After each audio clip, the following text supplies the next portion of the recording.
So recently I had a question from someone that wanted to know how to get rid of the cravings during their menstrual cycle. Now, they're on keto, they're doing intermittent fasting, so they have no cravings whatsoever until that time of the month.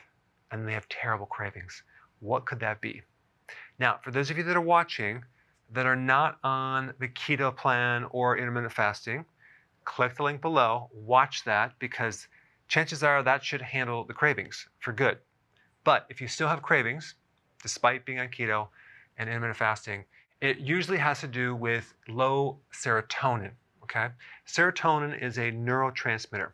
It's made in the gut, but it's also made in the brain. The location of where it's made in the brain is in the brain stem. The specific location is called the raphe nuclei.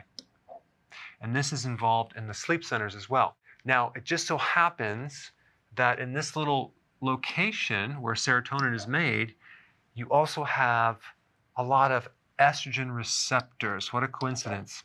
And the estrogen receptors in this location are controlling the amount of tryptophan coming in, which is the precursor or the raw material to make serotonin. Now, the most likely reason why you have low serotonin is that you have low estrogen, and there's not enough estrogen to activate this tryptophan.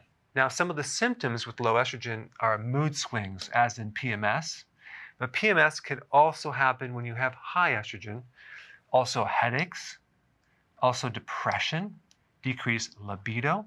There's many more as well. Now, given the assumption that you're not on a high-carb diet, chances are you probably don't have a low blood sugar situation or high insulin. But if you are doing carbs, then you need to fix this blood sugar situation. So if you have this situation, low serotonin, okay, there's two things you can do.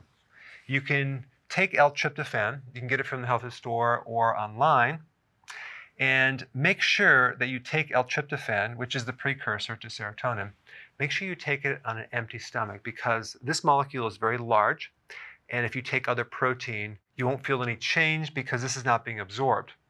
So this should always be taken on an empty stomach. All right, number two, you can raise estrogen. Now, what typically causes low estrogen in the first place is something else is pushing it down, okay? It's going to be either cortisol from stress, as in adrenal fatigue, or it can be high levels of testosterone or androgens, okay? And that comes from insulin. So we want to lower insulin. But if you're on the keto plan and you're doing intermittent fasting, this should not be a problem. So the last thing you can do to increase estrogen is to take flaxseed oil. Make sure it's high quality, but this can elevate estrogen to a certain degree. All right, so I hope that answered the question, and I will see you in the next video. Hey, if you're liking this content, please subscribe now, and I will actually keep you updated on future videos.